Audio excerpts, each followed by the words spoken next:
These கிச்சனில் இன்றைக்கி நம்ம பார்க்க போகிறது அவல் அல்வா. இது மற்ற அல்வா மாதிரி இல்லாமல் ரொம்ப சிம்பிளாக ஈஸியாக ஒரு 10-15 நிமிஷத்துக்குள்ளாரே நம்ம செஞ்சிடலாம். வாங்க இந்த அவல் அல்வா எப்படி செய்கிறதுன்னு பார்க்கலாம்.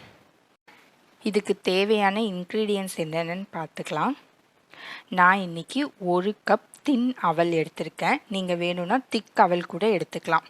ஆனால் வெள்ளை அவல் 1 கப் அவலுக்கு 1.5 கப் வெல்லம் எடுத்திருக்கேன்.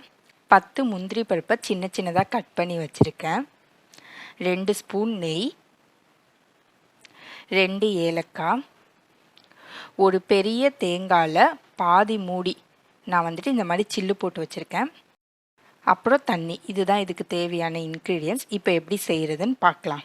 அவல் அல்வாக்கு ஃபஸ்ட்டு நம்ம இந்த அவலை நல்ல ஃபைன் பவுடராக அரைச்சி எடுத்துக்கணும். ஸோ இந்த 1 கப் அவலை நான் அரைச்சி எடுத்துக்க போகிறேன். இப்போ நான் நல்லா அரைச்சிட்டு வந்துட்டேன். இது பாருங்கள், ரவையை விட கொஞ்சம் நைஸாக இருக்கணும், அந்த மாதிரி அரைச்சி எடுத்துக்கணும். அடுத்து நம்ம தேங்காய் பால் செய்யணும். 1 கப் அவலுக்கு நமக்கு 3 கப் தேங்காய் பால் வேணும். ஸோ தண்ணி ஊற்றி நல்ல திக் தேங்காய் பாலாக 3 கப் தேங்காய் பால் இதிலிருந்து எடுத்துக்கணும். இப்போ 3 கப் தேங்காய் பாலும் ரெடியாக இருக்குது.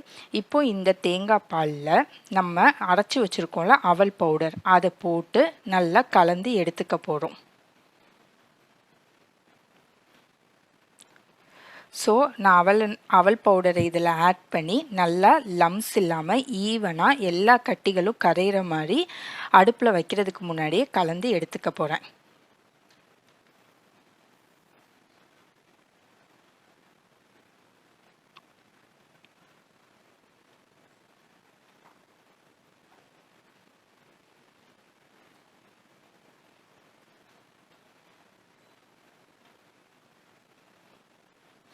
இப்போ எல்லாமே ரெடியாக இருக்குது. வாங்க அல்வா எப்படி செய்கிறதுன்னு பார்க்கலாம்.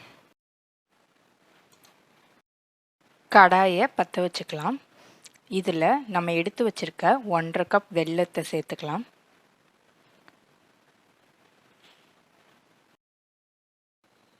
ஒன்றரை கப் வெல்லத்துக்கு 1 கப் தண்ணி சரியாக இருக்கும். ஸோ நான் அதே கப்பில் 1 கப் தண்ணி அளந்து ஊற்றிக்க போகிறேன்.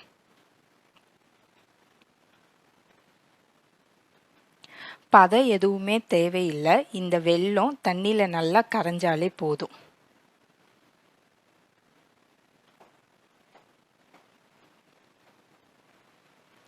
ஒரு சில வெல்லத்தில் மண் இருக்க மாதிரி இருக்கும். அப்போது இந்த வெல்லம் நல்லா தண்ணியில் கரைஞ்சான நீங்கள் வடிகட்டி எடுத்துக்கோங்க.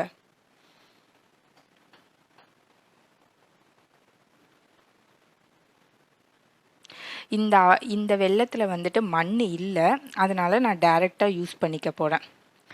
இப்போது வெல்லம் நல்லா தண்ணியில் கரைஞ்சிருச்சு.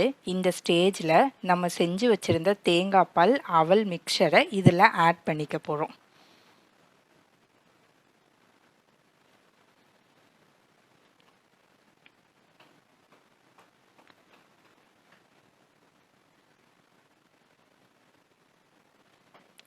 இப்போது ஸ்டவ்வை நம்ம மீடியம் ஹீட், ஹை மீடியம் ஹீட்டில் வச்சு நம்ம கிளற போகிறோம்.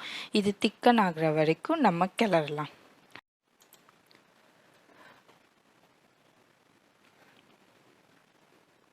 ஒரு 2 நிமிஷத்துலேயே பார்த்தீங்களா எந்த அளவுக்கு திக்காக இருக்குன்னு.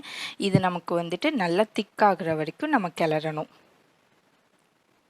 நம்ம யூஸ்வலாகவே ஸ்வீட்னா கேசரியை தான் ப்ரிஃபர் பண்ணுவோம். ஏன்னா அதுதான் நமக்கு ஈஸியாக செய்ய முடியும். அதே மாதிரி தான் இதுவும் கேசரியை விட கொஞ்சம் கிளறதுக்கு டைம் எடுக்கும். மொத்தமாகவே இது செய்கிறதுக்கு ஒரு 10 to 15 மினிட்ஸ் எடுக்கும். ஆனால் வீட்டில் இருக்க இன்க்ரீடியன்ஸ் வச்சே நம்ம டக்குன்னு செஞ்சிடலாம். ஸோ நீங்கள் இந்த ஸ்வீட்டையும் கண்டிப்பாக ட்ரை பண்ணி பாருங்கள். டேஸ்ட்டும் நல்லா இருக்கும்.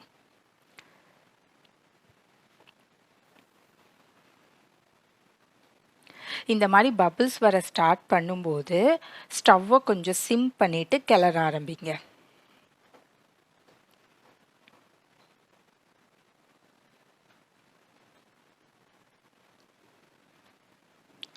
நம்ம எந்த அளவுக்கு திக்காக தேங்காய் பால் எடுக்கிறோமோ அந்த அளவுக்கு இந்த அல்வா நல்ல டேஸ்ட்டாக இருக்கும். ஸோ நம்ம தேங்காவோட அளவு குறைச்சிடக்கூடாது. நான் இன்றைக்கி ஒரு ரொம்ப சின்ன கப்பில் தான் அவல் எடுத்தேன். அதுக்கு நான் பெரிய தேங்காயில் அரை மூடி ஃபுல் தேங்காயில் தேங்காய் பால் எடுத்தேன். ஸோ தேங்காய் பால் வந்துட்டு நல்லா திக்காக எடுத்துக்கோங்க, அப்போ தான் டேஸ்ட்டு நல்லா ரிச்சாக இருக்கும்.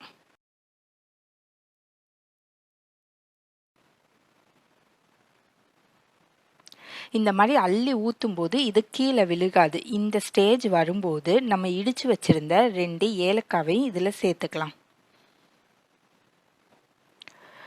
நம்ம எடுக்கக்கூடிய அவலை பொறுத்து இந்த திக்னஸ் வந்துட்டு மாறும். நான் இன்றைக்கி தின் அவல் யூஸ் பண்ணேன். இதுவே நீங்கள் திக் அவல் யூஸ் பண்ணிங்கன்னா 3 கப் தேங்காய் பாலில் அந்த பவுடரை சேர்க்கும்போது உங்களுக்கு அந்த கலவை கொஞ்சம் திக்காக இருக்கும்.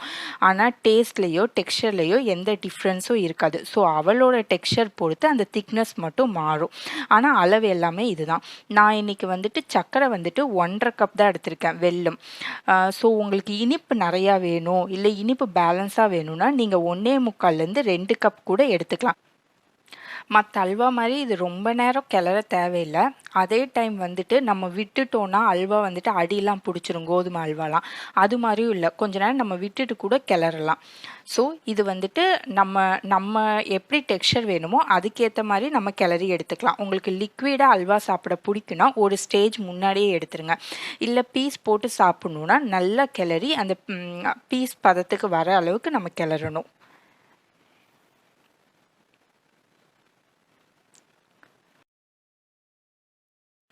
இந்த மாதிரி இந்த அல்வா ஃபுல்லாக சேர்ந்து வர அளவுக்கு நம்ம கிளறணும். உங்களுக்கு அல்வா வந்துட்டு தண்ணியாக இப்படி ஸ்பூனில் எடுத்து விழுகிற பதத்துக்கு வேணும்னா இந்த ஸ்டேஜ்லேயே வந்துட்டு 2 ஸ்பூன் நெய்யை ஆட் பண்ணிவிட்டு ஆஃப் பண்ணிடலாம். ஆனால் நான் இன்றைக்கி பீஸ் போட்டு காட்டுற மாதிரி தான் செய்ய போகிறேன், அதனால் இன்னும் கொஞ்சம் நேரம் கூட கிளறணும்.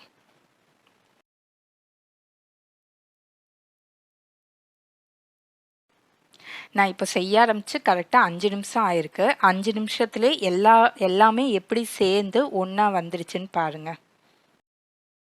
இந்த மாதிரி அல்வா எல்லாமே ஒன்றோட ஒன்று சேர்ந்து மொத்தமாக கடாயில் ஒட்டாமல் வருது. இந்த மாதிரி எல்லாமே சேர்ந்து வர ஸ்டேஜில் நம்ம எடுத்து வச்சுருந்தோம்ல 2 ஸ்பூன் நெய், அதில் இருந்து நான் ஃபஸ்ட்டு 1 ஸ்பூன் நெய்யை ஆட் பண்ணிக்க போகிறேன். ஆட் பண்ணிவிட்டு நல்லா கிளற போகிறேன். இந்த நெய் ஃபுல்லாக அல்வாக்குள்ளார உறிஞ்சிற அளவுக்கு நம்ம கிளறிக்கலாம்.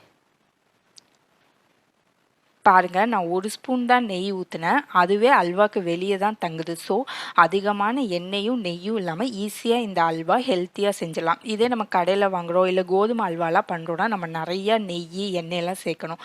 ஆனால் இந்த அல்வாக்கு எண்ணெயே தேவையில்லை, நெய்யும் நம்ம 2 ஸ்பூன் ஊற்றினாலே போதும். இந்த மாதிரி உங்களுக்கு பார்த்தாலே தெரியும், நல்லா பபிள்ஸ் ஃபார்ம் ஆகி அது ஒரு மாதிரி கண்ணாடி லேயர் மாதிரி வரும். அந்த ஸ்டேஜில் நம்ம மிச்சம் இருக்க நெய் எல்லாத்தையுமே ஆட் பண்ணிக்கலாம். 2லேருந்து ஒரு 3 ஸ்பூன் நெய், உங்கள் டேஸ்ட்டுக்கு ஏற்ற மாதிரி நீங்கள் நெய்யை இதில் ஆட் பண்ணிக்கலாம். பார்த்தீங்களா, இப்போ கிளறும் போது நல்லா நுரைச்சிட்டு வருதுல்ல, இதுதான் அதோட பதம். இந்த ஸ்டேஜில் வந்துட்டு நம்ம நெய் எல்லாமே ஆட் பண்ணிவிட்டு நல்லா கிளறி விட வேண்டியதான். பாருங்கள், கடாயில் துளி கூட ஒட்டாமல் நல்லா அல்வா வந்துட்டு வலுவலுன்னு ரெடியாகி வந்துச்சு. இந்த ஸ்டேஜில் முந்திரி பருப்பையும் நம்ம ஆட் பண்ணிக்கலாம். ஆட் பண்ணிவிட்டு நல்லா ஒரு கிளறிட்டு நம்ம ஆஃப் பண்ண வேண்டியதான். இப்போது நான் ஒரு பாத்திரத்தில் கீ தடவி வச்சுருக்கேன். நீங்கள் எந்த பாத்திரத்தில் ட்ரான்ஸ்ஃபர் பண்ண போகிறீங்களோ அந்த பாத்திரத்தில் ஒட்டாமல் இருக்கிறதுக்கு லைட்டாக நெய் தடவி வச்சுக்கோங்க. இப்போது அல்வாவை அதில் ட்ரான்ஸ்ஃபர் பண்ணிடுறேன்.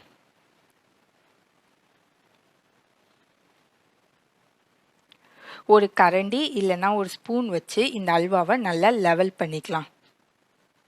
பார்த்தீங்களா, கடாயில் கொஞ்சம் கூட ஒட்டலை, எல்லா அல்வாவும் எப்படி சேர்ந்து வந்திருக்குன்னு. பார்த்தீங்களா, நம்ம வெறும் 2 ஸ்பூன் தான் நெய் ஊற்றணும், அந்த நெய்யே இன்னும் வெளியே மிதக்குது. ஸோ கொஞ்சம் நெய்லே இது சூப்பராக செஞ்சிடலாம். இப்போது இது 1 ஹவருக்கு நம்ம டிஸ்டர்ப் பண்ணாமல் அப்படியே விட்டுறலாம். 1 ஹவர் ஆயிடுச்சு.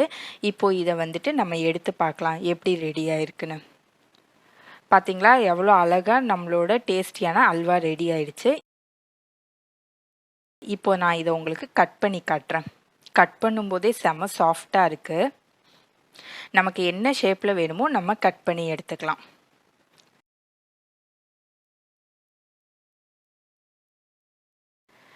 பார்த்தீங்களா, எவ்வளோ சாஃப்டான டேஸ்டியான அல்வா ரெடி ஆயிடுச்சுன்னு. டெக்ஸ்சர் பார்த்தீங்களா.